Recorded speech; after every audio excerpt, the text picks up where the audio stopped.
Labana. Are you ready? Kicau, kicau, kicau mania. Kicau, kicau, kicau mania. Kicau, kicau.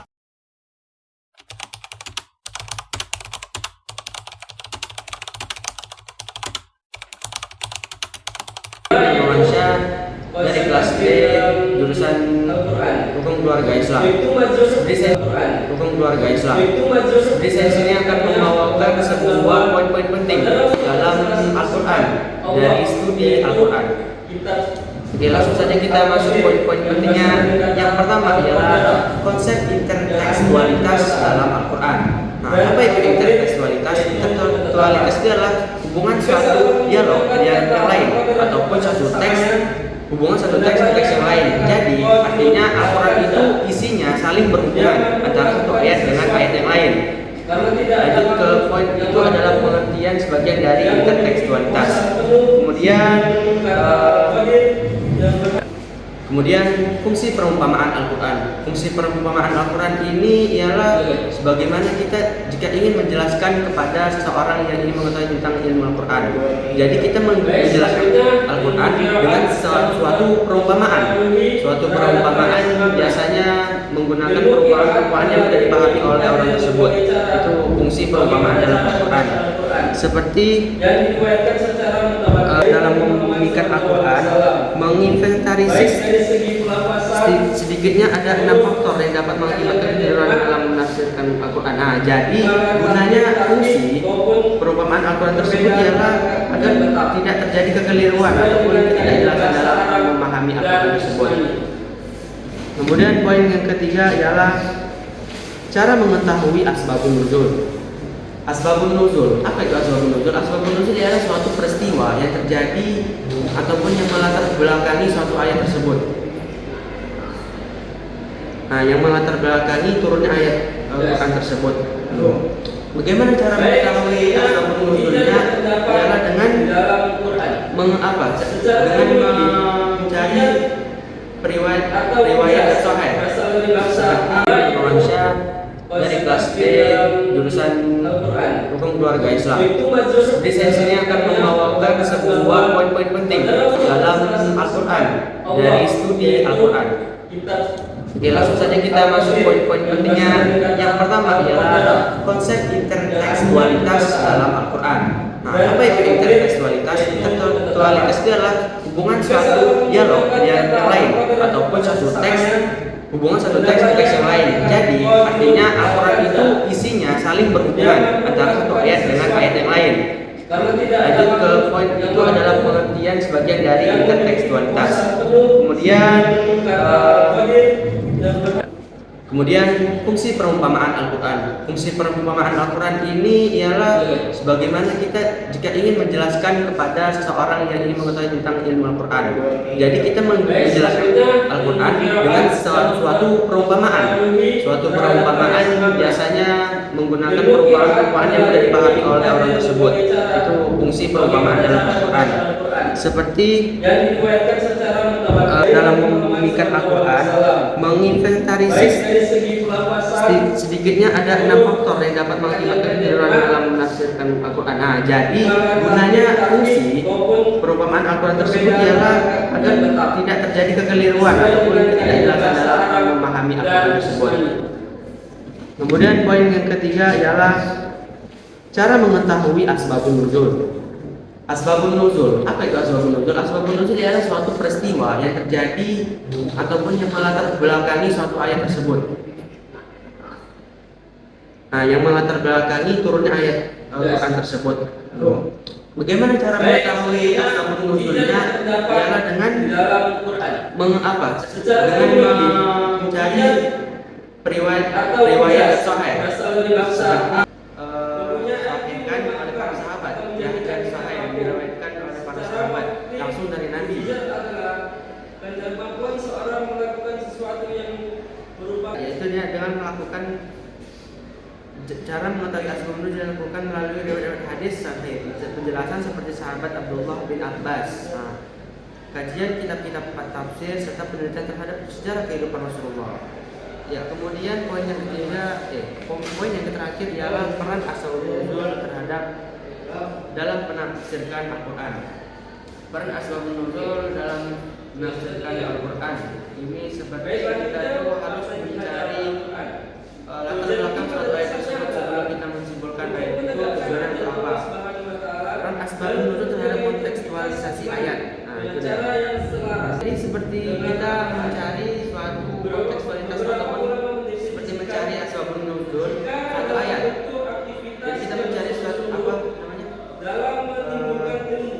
Mencari latar belakang ayat itu apa saja, konsep-konsep ayat itu apa saja. Seperti itulah peran asbabun nuzul dalam menafsirkan Al-Quran. Satu peran asbabun nuzul ialah salah satunya untuk memahami peran dan hikmah sebagai penunjang hukum syariat serta langkah-langkah kedepannya. Yang B sebagai penolong saat memahami maksud dari ayat Al-Quran tersebut. Dan C sebagai alat dalam mengkerucutkan maksud suatu hukum ataupun taksis. Dan D menjadi metode dalam memperluas pemahaman diri makna ayat Al-Quran. Sebagai contoh, seorang mufasir yang dalam menafsirkan Al-Quran mestinya ia harus melihat asbabun nuzul ayat yang dikehendakinya agar tidak terjadi kesalahpahaman ketika ia menerangkan kepada. Asbabun nuzul merupakan sebuah peristiwa yang dapat membantu dalam hal memberikan pemaknaan secara jelas kepada siapapun yang membutuhkan sebuah kebenaran. Dengan mengetahui asbabun nuzul, maka dapat memberikan manfaat dalam penafsiran Al-Quran. Di antaranya suatu hukum ataupun peristiwa yang terjadi semuanya mempunyai hikmah yang besar.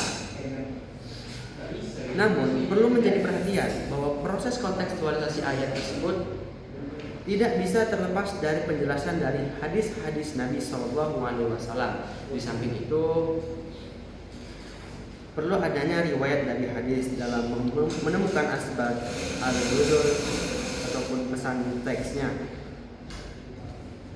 Menurut suatu pendapat, orang yang mula-mula berpendapat mengadakan hukum potong tangan pada masa jahiliyah adalah kabilah Quraisy. Jadi mereka memotong tangan seorang lelaki dikenal dengan nama Duwai Maula Bani Malik ibnu Amr dari Khuza'ah karena mencuri harta berbendaharaan Ka'bah. Menurut pendapat lain, yang mencurinya itu adalah orang lain yang mencurinya. Namun harta curian tersebut diletakkan di rumahnya Duwai Maula di rumahnya Duwai. Jadi beliau terfitnah sebagai pencuri. Berdasarkan laki-laki yang mencuri dan perempuan. Jadi masyarakat Arab menghukum dua itu sebagaimana ayat. Sebagaimana ayat tersebut berbunyi, laki-laki yang mencuri dan perempuan yang mencuri, potonglah tangan keduanya. Mereka tidak mempertimbangkan adanya nisab dan tidak pula tempat penyimpanan barang yang dicuri. Bahkan mereka hanya memandang dari delik pencuriannya saja. Berdasarkan kondisi sebagaimana dijelaskan di atas, dapat dipahami bahwa Islam menyambut baik hukuman potong tangan yang telah diterapkan pada zaman jahiliyah. Namun dengan memberikan syarat-syarat penjatuhan hukuman tersebut sebelumnya dilakukan secara merata tanpa adanya pertimbangan. Jadi dengan datangnya Islam, umat menjadi lebih baik karena Islam meringankan hukuman potong tangan tersebut secara beraturan, ya, secara bertahap. Oke, mungkin saya akan lanjutkan sesi tanya jawab. Ya.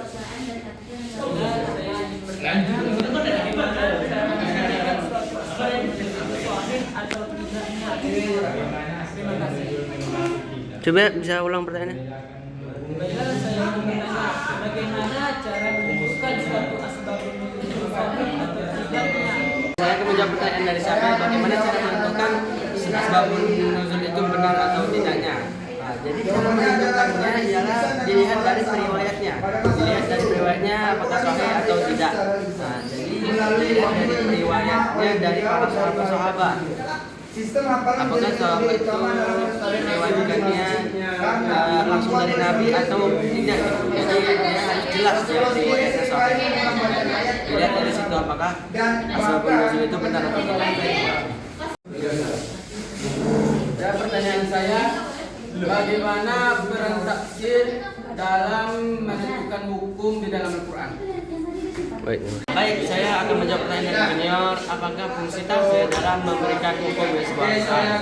Baik, tafsir bukan hanya membantu memberikan hukum Al-Quran, namun tafsir juga membantu memberikan arti-arti dari tujuan ayat tersebut. Dari tafsirlah kita bisa tahu mana ayat yang mutasyabihat ataupun ayat yang